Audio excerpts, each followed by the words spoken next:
Hello and welcome to this special event that is part of Rain Taxi's 2021 Twin Cities Book Festival. I'm Eric Lorber, the director of Rain Taxi. We are a nonprofit organization that champions aesthetically adventurous literature.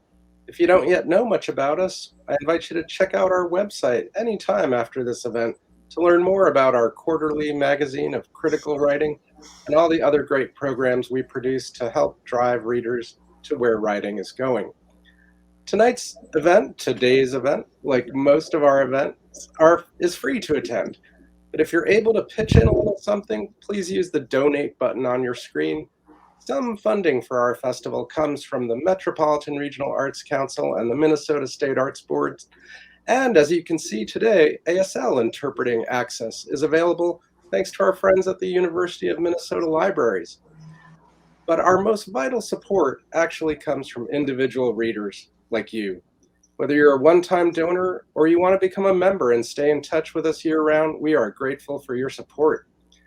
Don't forget there are other ways to participate on screen today. You can send comments and observations to the chat. We love to see them. If you have a question for the authors, put that in the Ask a Question box, and we'll get to as many of those as possible toward the end of the event. Best of all, you can use the big green button to buy the book.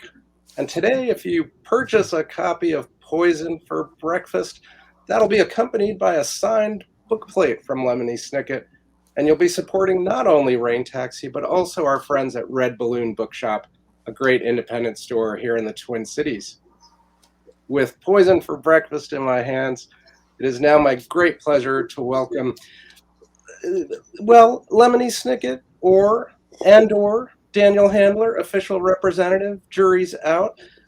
We do want you to convey, Daniel, to Mr. Snicket that we are so glad he has finally heeded our call to write a work of philosophy. And please make sure to use these exact words, that we do consider it perhaps his finest hour. We feel so privileged today to have kindred spirit or brave soul, you decide, Jon Scieszka, another acclaimed author, to interrogate you today. So with that said, I will leave you to it, and hope all watching enjoy Jon Scieszka, Lemony Snicket, Poison for Breakfast. Wow, thanks, Eric. Yeah. I think. We salute you, Eric, you titan of literature in the Twin Cities. Yes. And it's so good to be in the Twin Cities. If by the Twin Cities you mean my home in San Francisco and you in the boondocks of the Catskills, then yes. Yeah, I meant in a little computer in the Twin Cities. Yes, we wish we could be with you in person, but I don't know if our audience follows the news. But I don't think you even have to follow the news. Yeah, a lot of, I don't know if you're a news junkie, you might know, but otherwise there's been a pandemic. Oh, Mr. Handler, it's so good to see you live, sort of in person. Mr. Scieszka. Oh, you know what? And we got so much to cover, but not really. We don't have to, because this is just my favorite book ever now. Thank you. Yeah, it's absolutely glorious. And the more I read it, the more I laugh, the more I think, the more I just stare off into space and go, wow. That is the entire idea. It was a long adventure to write this book, and I'm happy that it is out in the world. I miss readers as part of all of the strangers that I miss during the pandemic, but I'm happy to come and talk about my work and at least fantasize that somewhere there are strangers who are opening the book and perhaps discovering it. Yeah, and I think that's actually the thing we should get into. I would love to talk about just like what's in the book is about books. It's about literature. It's just the essence of it in the funniest way, in the smartest way, in just kind of the breeziest way also, which I always appreciate you doing, Mr. Handler. Well, it was written, or at least started, during a kind of stolen summer. I thought I was going to be spending a whole summer in the city of Vancouver, where the Netflix company was filming an adaptation of a series of unfortunate events. And I thought I was going to spend the whole summer doing the kind of combination of lazy and exhausting work of staying on a set while things were being filmed. And then, as often happens with me and large entertainment conglomerates, they were like, actually, why don't you get out of here? Inevitably. Yeah. And so I suddenly had a summer free. I felt like I was 11. You know, I suddenly was off for the summer. No one expected anything of me. And I spent most of it in Massachusetts, and every day I would go to the library and I had this little idea for this book and I would just work on it, and with the utter freedom that if it wasn't going to work out, no one was going to know. Which is kind of an amazing place, considering you had just come from a mess of books for unfortunate events. And then we're also doing were all the wrong questions had just come up already? Yeah. And I mean, it's of course, as you know, I know you share this with me, it's a profound blessing to be visible as a writer in any way. And one thing that it means is that people kind of know what you're up to. And this time, no one knew what I was up to. So it was like a very magical. That's the other side. It's the curse of everyone whoever thinks of you as just. And I wasn't sure this was a book because I was interested in producing, as our kindly host said, a work of philosophy, something that took all of the Snicket digressions that are in the other books and put them in the forefront rather than kind of in the background of a large melodrama. And I wasn't sure if that would work. And so I had this beautiful summer to write a little draft of it. And then I put it away for a little bit, which is what I do. I used to put it away in the crisper in my refrigerator. You and Mr. Gantos have that in common. I think we both learned it from Lois Lowry. Now we're going deep into the children's literature mafia. So Mr. Gantos did this because he lived in a place that he was afraid would catch fire. And so he figured that was the safest place. Well, I don't think you have to dig too far into my brain to know that a house on fire is something which frequently haunts me. And so I thought it would be safe in the crisper. And then I married to the lovely illustrator and writer Lisa Brown. And she and I had a very polite but pointed conversation about whether the crisper in the refrigerator is for manuscripts or is it for vegetables. And at the end of that conversation, I received as a gift from Lisa Brown a fireproof box that I keep in a closet. And so I now keep my manuscripts when I don't know if they're books yet or not. I put them in the fireproof box for a time. And when I took this Lisa's out of the even more amazing than I thought. This is just getting better and better. I didn't think she could be any better. That's amazing. I have learned to put books away for a little bit. It's another profound luxury of my position in books for sure, that I can say, let's just sit on this for a while and see where we're at. And then I liked it. And when my son is almost 18 now, but when he was younger and first starting to choose his own books, rather than just have them thrown in front of him, he really liked nonfiction. And I mean, of course he did, because his mother is a picture book illustrator and his father is a middle grade writer. My wife does graphic novels and has a whole foot in that genre. I know a lot of poets and a lot of other things. The one thing that we didn't really know very much about at all was nonfiction. I think that's why my son became more of a hockey player. Yeah, exactly. Yeah. And, so much of nonfiction for children is either kind of current events and maybe history, or the animals of North Africa or something. And, God bless history and all the animals of North Africa for sure. Not saying anything bad about them. No, of course not. But they're often a little textbooky, and there's not a lot of nonfiction that kind of breathes in the space of the nonfiction that I like to read, that I think a lot of adults like to read, which is somebody just kind of thinking about something.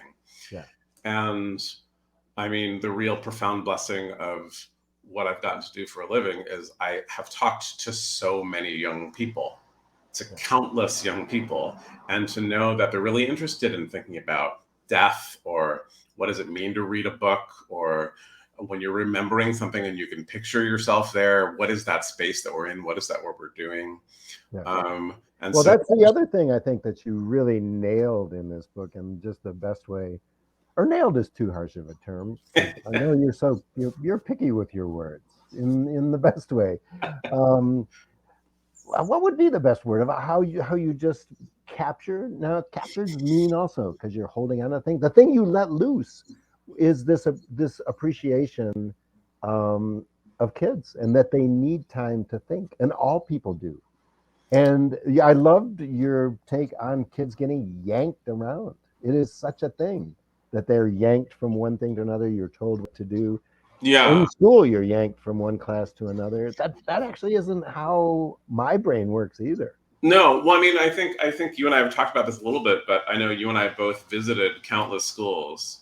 Yeah. And sometimes when you go and present, particularly if you're a wacky person like yourself, or an extremely distinguished and serious person like me, I think you flipped those around, but that's fine. It's your book. We'll talk about that later. Yeah.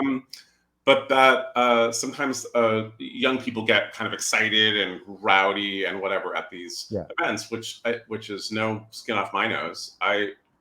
But what started to really stick with me is that oftentimes the principal will say, "I would like you to act like adults," or they would say to me, "I'm sorry that they're not acting like adults." And I would think, okay, well, first of all, they're not adults, so there's that. That's a good starting. Yeah, like, they're also not acting like leopards. So that's a thing, or cockroaches. Yeah, but also that in a way they were acting like adults, of course, because if you went to an office building and you got everybody out of their offices and you herded them down to the lobby of the building and you said, "And now an author is here to speak. Ladies and gentlemen, Colson Whitehead." But first made them sit on the floor for 15 minutes. Right, exactly. So they're all sitting on the floor. And sometimes they're bumping up against people they don't know at all. And then someone comes and maybe they're interesting. Colson Whitehead is certainly an interesting writer. And maybe they're not. Or maybe they're interesting to some people and they're not because everyone. People have different tastes, and young people are like people in that way. Yeah. And so they would be attentive for a while and then they would get pretty restless. So they actually are acting like adults. And I mean, and particularly when I visited high schools, when I wrote Why We Broke Up and a couple of other books that were for older people, I used to think if they offered anyone this job, they would not take it, the job of high school student. If they said, "We need you to show up at 7:45, you need to think really hard about mathematics for 45 minutes, and then a bell's in a ring, and we need you to run down a hallway, go into another room, and it's time to discuss The Bluest Eye by Toni Morrison. Don't think about mathematics anymore." And you're going to do that 5 or 6 more times, and then you're going to be done for the day. And then when you go home at night, we've left some work for you to finish there. You need to do that work as well. Let's do some more of that. Yeah. And so that's a terrible job. Anyone who got that job offer would say, "I'm going to keep looking." Well, I think that's the thing we realized as we became writers is like, I wish someone had told us about this job. It's awfully close to that dream job I wished I had as a kid, when I thought, wouldn't it be great if you could just stay at home, watch cartoons, and just hang around, read stuff? I didn't know that was my job. I thought that'd be a great job. Maybe climb some trees. I think that's the Vice President of the United States. I think that's the job that you're describing. All right, I'm gonna run for that. But and I love too that you're also completely unafraid to just let kids know where a lot of these ideas came from, or here's just a small sampling of what's included in Poison for Breakfast. Should we tell people what the setup is at all? Sure, why not? Why don't you? This book, I guess, starts as a kind of murder mystery in which Mr. Snicket finds a note that says, "You had poison for breakfast." Yeah. And then, worried that he's been poisoned, he begins to conduct the investigation into his own murder. And as with all my favorite mystery books, the original mystery gets consumed by the larger mystery of what are we doing here? And Why do we die? Why do it things quickly haunt goes us? from a piece of toast to how do we die? Which Yeah. is You know, why do certain stories and certain songs, certain movies even live in our brains forever and have this hold on us? You know, why do we build this canon of culture that is in our own head that haunts us? And so Lemony Snicket talks about the things that haunt him, while he's tracking down who might have murdered him, while he's tracking down his own murderer. ingredient by ingredient in his breakfast. Yeah, so every ingredient is kind of called on the table, on the breakfast table, so to speak, and examined for possible poison. Well, that's the other thing about this book. I have an entire selection of professional jealousy that I just read stuff and wished I had done that. So it's like, oh, Handler, Snicket, whoever you are. Well, that's very flattering, but I also think jealousy is a really important thing to realize that jealousy and inspiration are closer than you think on the scale. And we're always taught not to be jealous of things. And it took me a long time to think, wait a minute, when I'm jealous, when I read something that's so exciting, it makes me want to write I want to get in there and get in the game. Like an Elizabeth Bishop poem about a case of knives. I'll never look at the water again after you wrote that. Early in the book, I talk about this poem that talks about the surface of the water as looking like a case of knives, which is from this poem by Elizabeth Bishop. And when I read that, I thought, oh, that's so smart.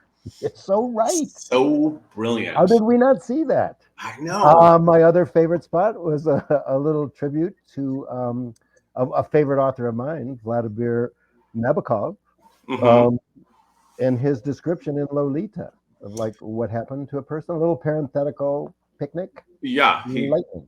Picnic lightning. That's right. He says that someone has died, and then he says in parentheses, picnic lightning. And it's just, everything you need to know. And then Mr. Snicket goes on for a good half page of beautiful parentheticals. Thank you. Yeah, I tried that picnic lightning form. Yeah, and well, here's just like a small sampling of just stuff that's sort of in Mr. Snicket's brain. There's that Elizabeth Bishop poem, the Nabokov Lolita, not recommended in the notes. I mean, it tells kids be careful. But, right. Yeah. Some people think that book is not for children. Right. But if you happen to go look for it. Yeah, I'll just mention that it's really, really, really good. Sophie Blackall, who is the author not named, which I love, and I might steal that again. The Egyptian Book of the Dead, Zilpha Keatley Snyder, who I love also. Zeno's Paradox, F.W. Bain, who I did not know about. He writes books like A Syrup of Bees, Heifer of the Dawn. All that he claimed he translated from Sanskrit. Yeah, that was a writer that I stumbled across. I have one of his books on my shelf, and I have no idea where it came from. It's an old dusty book, and 1800s. Yeah, and I read it, and it said it was translated from an old Sanskrit manuscript, and then I read it, and I thought, not that I'm an expert on old Sanskrit manuscripts by any stretch of the imagination, but this doesn't feel right to me. And I looked him up. And the research about him I find is very gentle. It says that there's no evidence at all that he translated any of these from Sanskrit manuscripts, but it doesn't say he definitely didn't. He just says, like, we can't find any sign whatsoever that this guy had old Sanskrit manuscripts and then translated them. And this is in a nutshell what Mr. Snicket does in Poison for Breakfast. Like, you don't know. Is it true? Is it not? It honestly seems like it's probably, that couldn't be true. It totally is. It is true. In the same way that another one of my favorite guys, Carla Pendit, who I knew weirdly from seeing him in Ed Wood, the kind of funky movie. So Carla Pendit is a musician who he had a TV show. And the TV show was not long before I was born, but shortly before I was born. But when I was young, it was still sometimes a little bit on.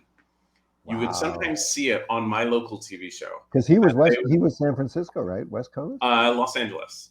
They would say, here's Korla Pandit. He's from India, and he's here to bring the universal language of music. and then he would appear in a turban, and he would not say anything. He would not speak ever on the show, and he would play the organ.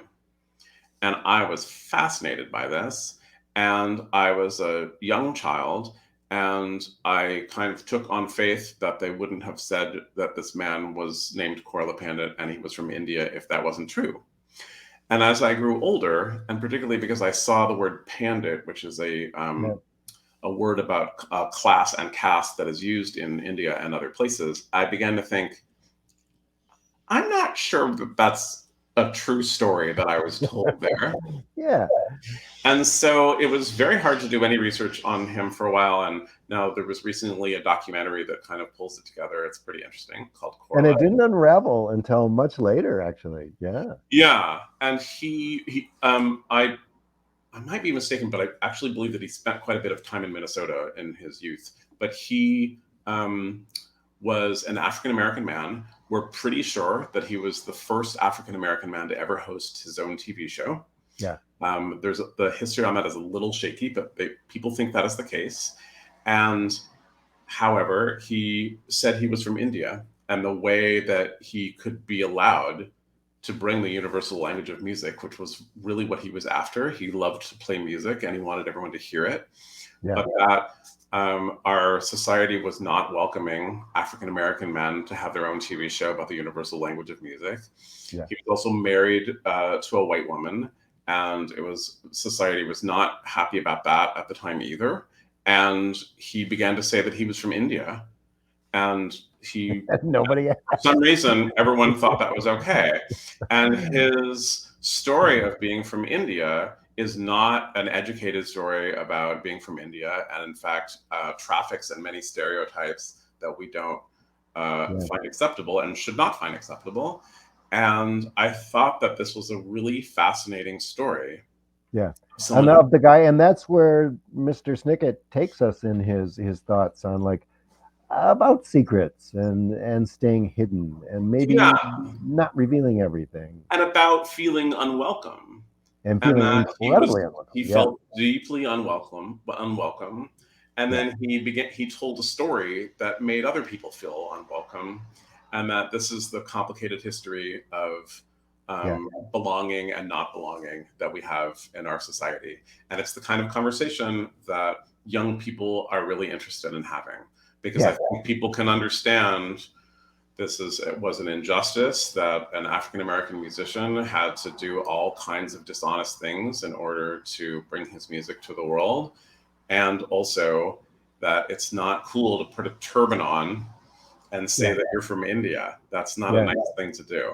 Yeah, the layers of it are just, it's where we are now. I mean, and it's that thing that I think you you're such a hero, I think, honestly, of letting kids engage with the paradoxes of it. And the paradox is the other piece of this book that just like wowed me.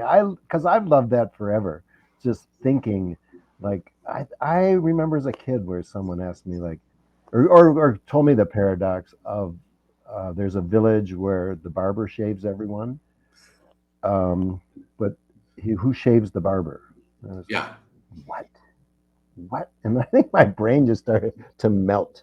Or the liars, like on one side of the card, or it's a town, but otherwise I also heard it as a card where on one side of a card it says the statement on the other side of the card is true, and on the flip side of the card it says the statement on the other side of this card is false.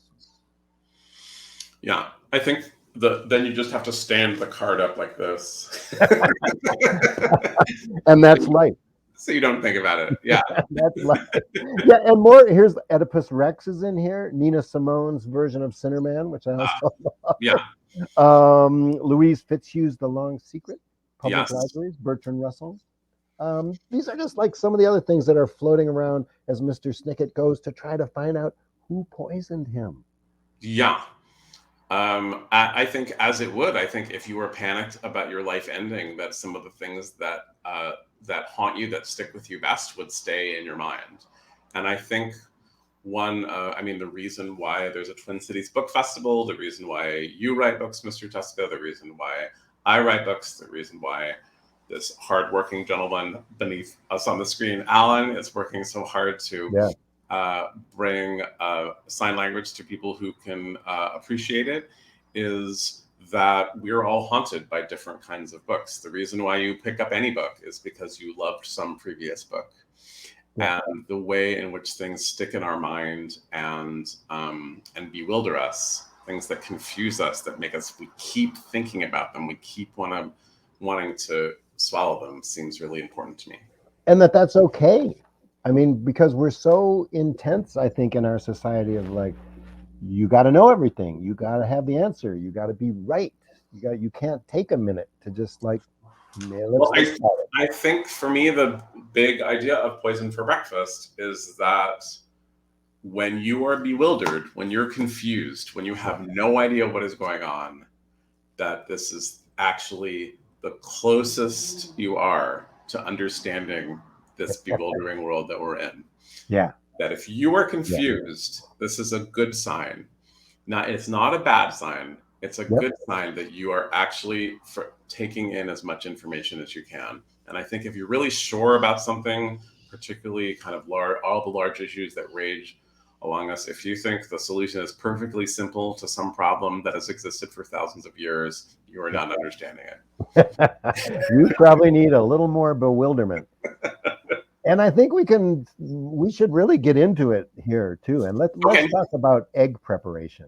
Yes. Because I think you and I are not going to agree on this. Scrambled eggs. Well, you as Mr. Snicket's legal and social representative. Yes, Mr. Snicket, as pictured on the cover, in the glorious cover, prefers a soft-boiled egg in an egg cup. Yeah. That is. I'm fine with that. I think you're right. Soft-boiled egg right up there. Yeah. What do you do with the top of the shell? How do you not get the little pieces of shell? I was recently given a pair of egg scissors, which have a little chip on the handle. I don't believe in them. Cut the top of the egg off. Do they work? They're very handsome. They look very beautiful on the plate. They're completely useless. I thought so. Good. They don't work at all. So it is true that you have a challenge with the soft-boiled egg and having the shells. But Mr. Snicket talks about all of the basic ways to prepare eggs, and what seems to be, strangely, the most controversial aspect of this book. It's not, say, a discussion of Corla Pandit, who's and racist trespasses on race and culture, or something that the whole world has been struggling with since time immemorial. Or composers in a concentration camp. What seems to be most controversial is that Mr. Snicket, like me, does not enjoy scrambled eggs. Detest scrambled eggs. I believe Mr. Snicket said, and I quote him here, never eat them. Yes. I don't think scrambled eggs are a good thing to eat. Yeah. I think that... Wow, that's controversial. I think that's getting tweeted out right now. Well, I stand by it. I think the reason why something like an omelet is so popular is because so many things are added to the scrambled eggs, because scrambled eggs by themselves are so terrible. Good point. You know what I was just going to say? The one tip I've heard from chefs that helps out, it's kind of a dirty little secret, half a slice of American cheese. Right. But once again, you're adding stuff. I hadn't even thought of that. But once again, if you cheat. Yes, I was recently in an argument with a British chef while discussing this book. And the British chef, which to me is already funny because Britain, as many people know, is not known for its culinary excellence. So I'm not going to be shouted down by a British chef. But the British chef said the thing to do with scrambled eggs is that you need to salt them 30 minutes before you make them. 30 minutes. What? I said 30 minutes before I have someone's going to serve me scrambled eggs. I'm asleep in my bed. I can't. I'm not going to wake up and salt something. Are you crazy? Good response. See, that's why you and Mr. Snicket are such kindred spirits. And we should probably mention your other moment of glory in here, Mr. Snicket's just take on supermarkets. He goes in there to see if maybe the bread from the supermarket. Yeah, because part of his breakfast is toast, which he has purchased at a supermarket in its raw form of bread. And I think supermarkets are a mysterious place. I think when you walk into a supermarket and you see how much food there is, the sheer variety of food, the ocean of food that is available, and that you also know that people all over the world are starving, And here you are standing in front of too much food, more food than you can consume. Like 20 types of bread. Yeah. And someplace else, so, you know, it's convenient to think of it as far away, but it is often right in the same neighborhood where you are. Yeah. There is someone who is desperate for food. And meanwhile, there is supermarket music, which you Yeah. so correctly identified, which someone thought is going to be music everyone will love, but always turns out to be not. No, it's true. Yeah. And so I've been, I think it's when early in my childhood, I was exposed to people who were hungry. I was lucky enough not to be one, but I was exposed to people who were hungry, and I saw what they had, and that supermarkets began to feel mysterious to me. And I don't really understand. It is bewildering how we as a world have built buildings that are full of food, of too much food, and that there are so many people who need it and aren't getting it. And you pinpointed at the same time, like the creepy supermarket slogans who want to be there for you. Yeah. 365 days. Yes. They only are there. Yeah, my supermarket has slogans on the wall that are in the first person, and I find that very bewildering. I don't want the building to be talking to me. I creeped out with you to be reading along with you. I'm glad. You and I have been creeped out together before. Yeah, and it's where we are now, for right? those watching that Mr. Scieszka I met very early when Mr. Snicket's first books were coming out. I had already read and admired so many of the books that he had already written, and of course he's written a gazillion since then. But that both his work and he as a person have been inspirational to me. The way to walk into the world of literature and into the world of young people, and to be thoughtful and careful, but also wild and crazy, is a wonderful thing. So I think we're all grateful for you in the world of children's literature, my friend.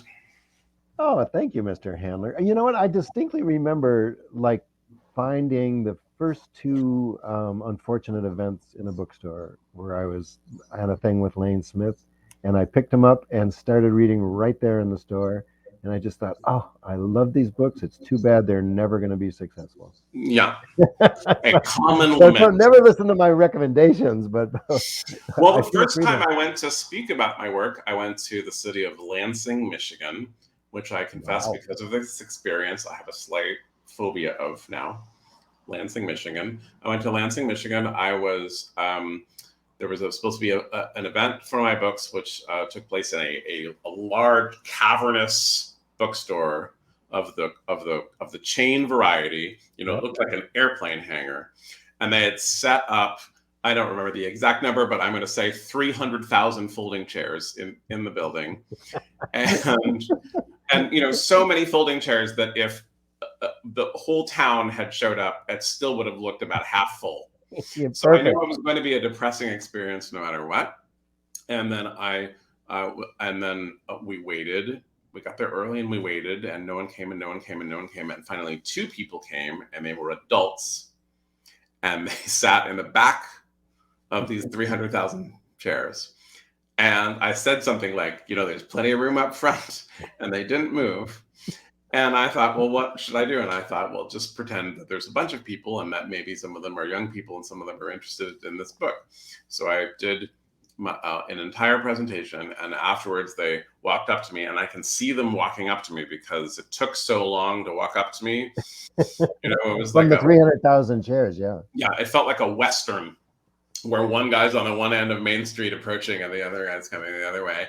And they said, we are from the other enormous chain bookstore here in Lansing, Michigan, and we do not like your books at all, but we just had to see what kind of terrible person would be making these books. And I thought to myself, this is exactly how I thought it would go. I am responsible, apparently, for books about terrible things happening to orphans, and of course, no one is interested in this. And I went back. Good, because I thought this story was going to go someplace else terrible, because my grandparents, who came from Poland, immigrated first to French Lick, Indiana, but then found themselves, they settled down in Lansing, Michigan. Oh, dear. So I expected Grandma and Grandpa Scieszka to be sitting confusedly in the back of your event? No, these were both people who presented female, as we say. So I don't know, of course, any of the hobbies that you're. Still could have been any of the Scieszka family. That's where they sort of congregate. No, that's another fun piece. Actually, I love Mr. Snicket in this book. Just directly tells us, like, it's people. Everyone comes from everywhere else. Kind of like his people came from somewhere else. Like, just like, be thoughtful. Think about it. Yes. He talks about his own cultural tradition, which he doesn't quite say out loud, but my own cultural tradition is Jewish. And so part, I think, of my being bewildered by the world is to understand that I would not be literally where I am if it were not for so many terrible things happening. And that this book is dedicated to a woman I refer to as a shoemaker. It was a title that she referred to herself sometimes as, and it's a tricky title because she was not a shoemaker in the traditional sense and someone who was interested in making shoes. She was someone who was forced to make shoes in a prison camp. And she had a knack for it, which made her life a little easier in the prison camp than it might otherwise have been. And which is not to say that it was an easy life. It was, in fact, a terrible life in a prison camp. But she was part of my family. And the reason why I'm an American, the reason why I'm sitting in this room here in California is because terrible things happened in another land and my family had to flee. And that is not unusual in the history of the world. That's pretty usual in the history of the world. Even people who have been someplace for many generations, they can trace back to a time when they needed to leave from terrible circumstances in order to come wherever they have come. And I think that's really important to remember that. And that part of the reason why we feel bewildered sometimes and confused sometimes is that somewhere in our history, we are a place, we were made to feel unwelcome in a place. And I love that Poison is dedicated to the shoemaker and kind of ends with in memory of the shoemaker, and then kind of ends with the story of the shoemaker. And it is a tribute to librarians and just your love of librarians. Both you and Miss Lisa Brown are just some of the most incredible supporters of libraries and librarians. Well, they've been such incredible supporters of me, and I don't mean in a career of making books. I mean just from when I was a child. There was a library walking distance from my house that was a big part of my education, and there were some very good librarians on the young people's section. And one of the things that makes me know how great they are is that I don't remember who they are. I don't know their names. I don't know what happened to them, because they were interested in helping people find books. They were interested in encouraging people to make their own journey through the library. They were not interested in becoming heroes themselves. They were interested in helping people find their own voices on their own journeys. And your description of the heroic librarian at the end of Poison is also just amazing, because it's what librarians do. They help you in ways find that thing you don't know. It's like you don't need not only that, like you read. But here in San Francisco, where I grew up, the San Francisco Public Library System was the first library system to have a social worker as part of their staff. And and this is something that is spread, that libraries have an understanding about access and about curation and about helping the public that stretches far beyond recommending books. So for me, that was very crucial, recommending books, because that was something that I needed. But for a lot of people who need all kinds of help in one way or another, libraries have stepped up to that at a time when many institutions, certainly in this country, do not. And it's always inspirational to watch. Shortly before, a complete tribute that this book was written in libraries, right? I was, and almost everyone in the library was nice to me. One man was really mean, but what are you going to do? You don't have to think about him all the time. You can move on. Do you want to tell us what happened?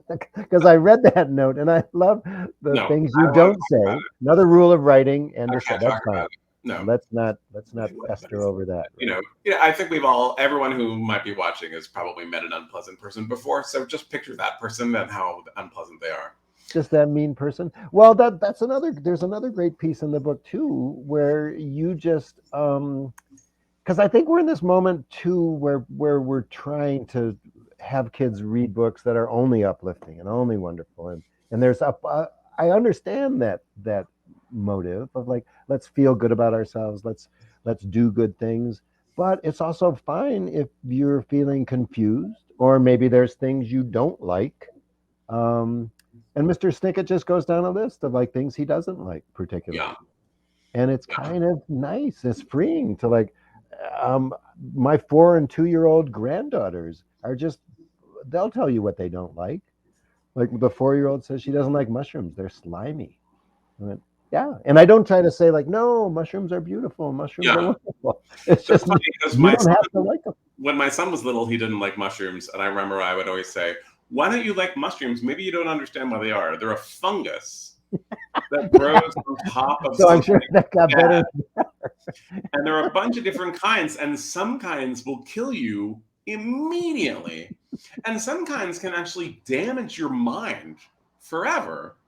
But we're almost positive that these are just normal mushrooms, and I don't understand why you don't want to eat them. Have I not? Did I explain the thing how they grow on dead things sometimes? Did I explain that part to you? Yeah. The wisdom of children. Are there any other things you don't like, Mr. Handler?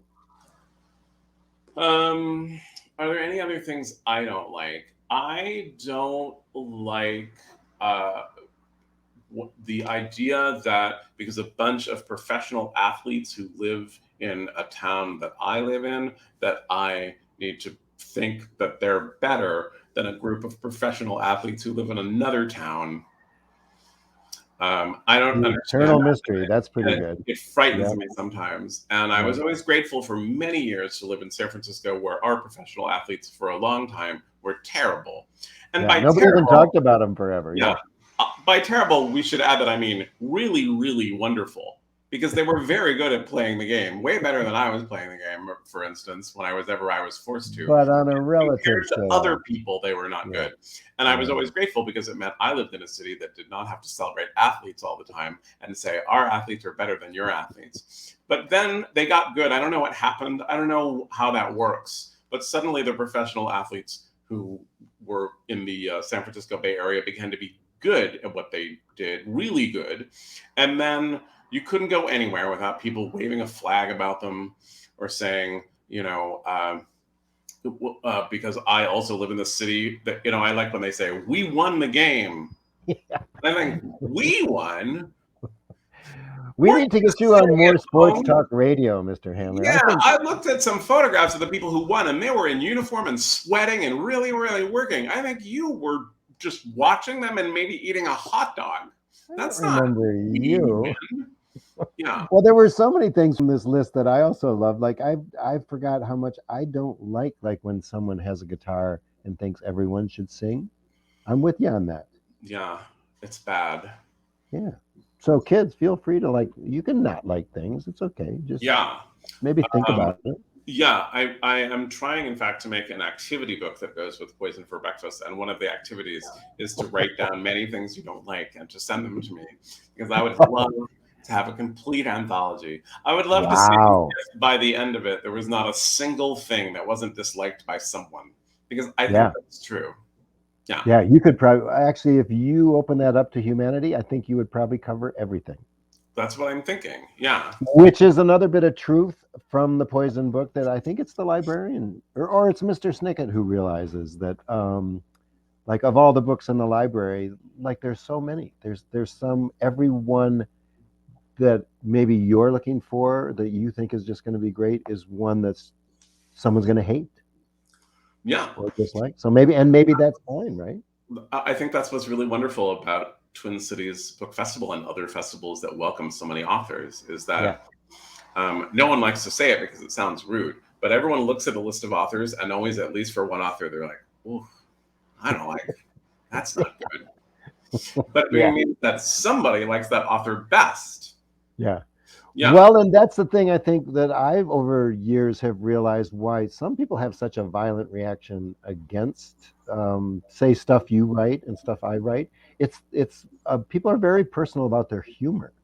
And if they think they don't like a joke, for some reason, I think we get that next level of like, I really don't like you because that Yeah. joke is not funny about that hideous baby. And this is, I think this about a few things too, but I'm always particularly bothered when they say, I have an excellent sense of humor, Yeah, but yeah. what you did is, I don't like that. You did And I always think having an excellent sense of humor, and there are other things like this. I think being a good kisser is like this. I think Another topic in Poison, being huge. an ally or a supporter of other people is like this. It's not something you say about yourself. Other people have to say it about you. You can't say, I have an excellent sense of humor. Other people have to No, say, that person really because has an excellent sense of chances humor. are you're wrong. You can't say, oh, I'm a wonderful kisser. Wait till you feel this. You have to let the other person say, that was a wonderful kiss that I've received.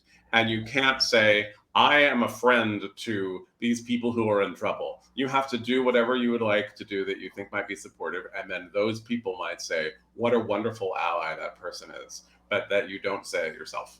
And Wow, so that's, you know someone what? says to me, I have an excellent sense of humor. I think to myself, That is probably we're a in perfect trouble now. segue. Boy, are we in trouble. Now that we've covered kissing and guitar playing in Santa Claus, maybe we should get some questions.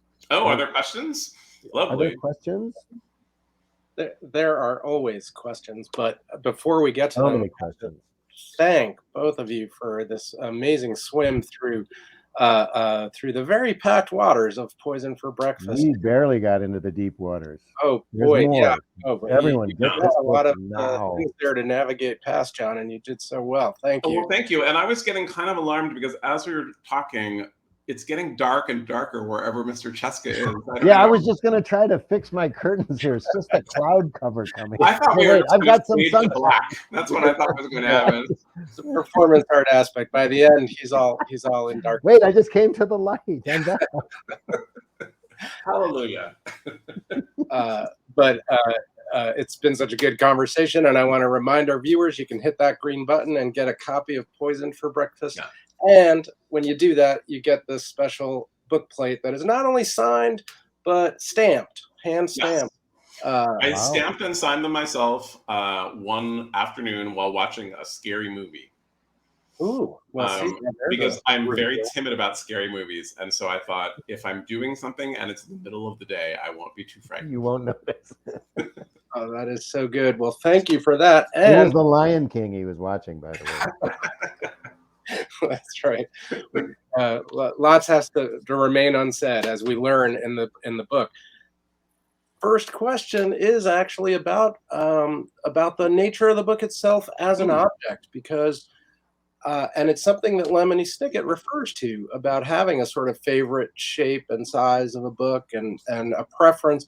And I think so many of us readers do, like, really react to what a book is like as an object. And also, and Jon Scieszka should feel free to jump in on this part too, working with illustrators. You know, there's just incredible illustrations by Margot Kent in here, and this amazing cover with the droopy flower. Just it creates a package that is really magical. So, just love to know how what your take is on that, how involved you are in that, and I mean, I would agree. I think it's a splendid object. This is the kind of size that I like of a book. I was just reaching. I have many books on my desk that I'm in the middle of reading, and there's a German poet who I admire very much, and I'm reading the translations of his work. But this is volume 1. And sometimes it feels a little bit like a trap. Too friendly. Poetry is beautiful. It's astonishing, and I love reading it. But it feels sometimes even a little sad. If I take it to a coffee shop and I'm reading it by myself, it's too big. I like a little book. And the good people that live right at Norton were they also liked a little book to keep in a pocket. They found the illustrator, Margot Kent, who I think has done a spectacular job. She's an illustrator. I've never worked with her before. And one thing that I love about her illustrations is that they look very handmade.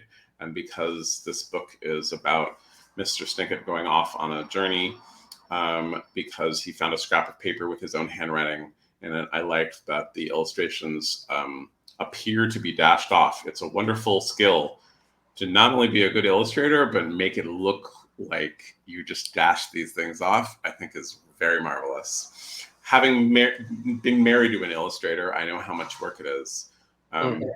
So, and it's fun to work with an illustrator. I think Jessica feels the same way, particularly on a picture book. I think is the most fun to work with an illustrator because your job is much easier.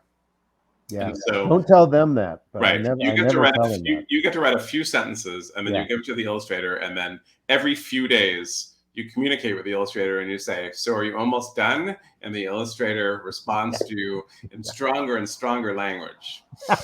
In fact, I've been working on these books with my son-in-law, graphic novels, like 200-page full-color graphic novels. I get to write 3 sentences of dialogue.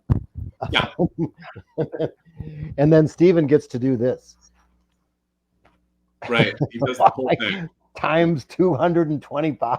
It's just like, it's a good thing. So it's really But fun. it's also that thing, like Daniel, I think you'll agree too, where you have an idea of your book as just like an idea.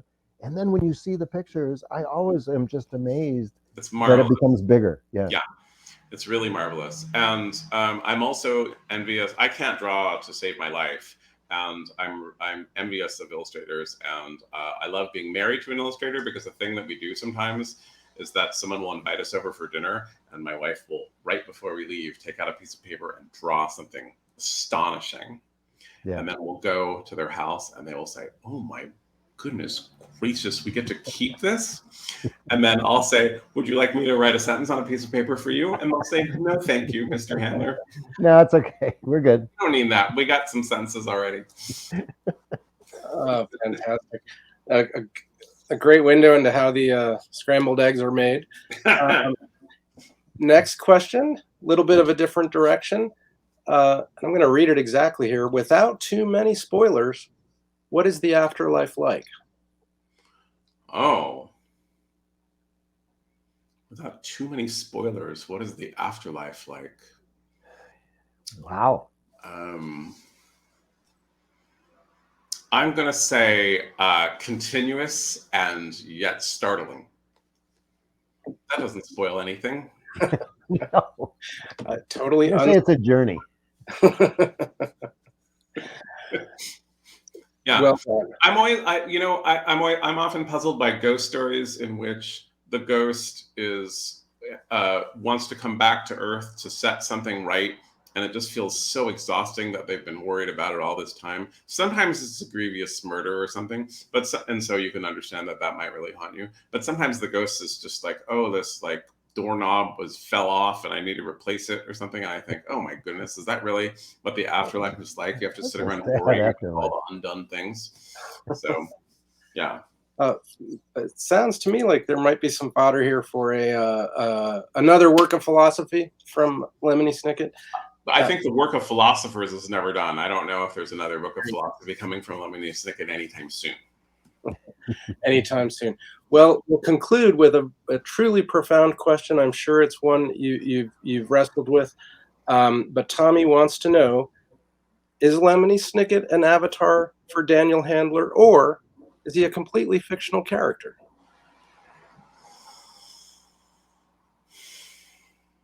I think the answer, Tommy, to that question,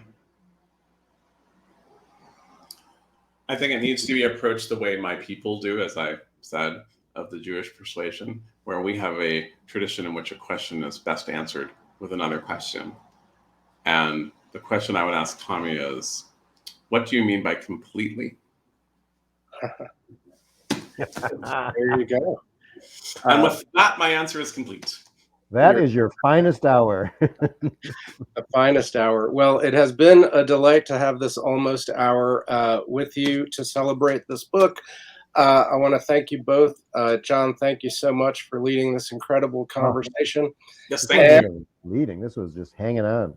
Yeah, indeed. And thank you to hardworking Alan. I don't know Alan's last name, but Alan. He's worked very hard. Absolutely. We appreciate him as well. And we're so grateful to our friends at University of Minnesota Libraries for sponsoring our ASL interpretation, another tribute to the libraries. As we close, I also want to thank our Media sponsors: Minneapolis St. Paul Magazine, Minnesota Public Radio, the Star Tribune, and Twin Cities Public Television, as well as, again, the Metropolitan Regional Arts Council and the Minnesota State Arts Board. Guys, we get those funds because the voters of Minnesota said so, told the legislature to do it, from our Arts and Cultural Heritage Fund, and we are really proud of that. Want to remind everyone we have so many other great festival events coming up, both virtually and in person, in 2 weeks from today. So thanks to everyone. And can I add, if you don't mind, Mr. Lober, that I would encourage everyone to support Rain Taxi and the wonderful work that they do, not only in festivals and other cultural events that they put on, but I find the Rain Taxi magazine a marvel in and of itself. I'm a longtime subscriber. It is a wonderful thing to get in the mail. It tells you about books that you would probably not be aware of if it weren't for Rain Taxi. And so you learn of all kinds of exciting directions in literature. I always tell people when I recommend Rain Taxi that it is inexpensive to subscribe, but you have to keep in mind that every issue makes you want to buy 20 books that you've just learned about. So it's quite an investment. Nice. Thank you so much for that. It is great to hear. Again, it's been a delight. Thanks to everyone who watched, and tell your friends. Take care. Have a good day. Cities. Shalom. Auf Wiedersehen.